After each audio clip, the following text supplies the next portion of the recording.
सल्तनत उस्मानिया में दरवाजे पर दो किस्म की कुंडियां होती थीं, एक बड़े दायरे वाली और एक छोटे दायरे वाली। अगर घर में मर्द मेहमान आता तो बड़े दायरे वाली कुंडी खटखटाता, जिसकी आवाज भारी होती थी, तो घर का मर्द दरवाजा खोलता था।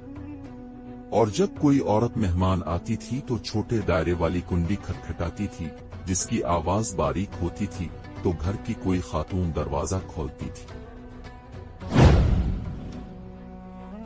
बिच्छू 6 दिन तक सांस रोक सकता है और 1 साल तक बगैर कुछ खाए जिंदा रह सकता है। मशहूर मिजाहिया अदाकार चार्ली की बॉडी उसके मरने के 3 माह बाद चोरी कर ली गई थी।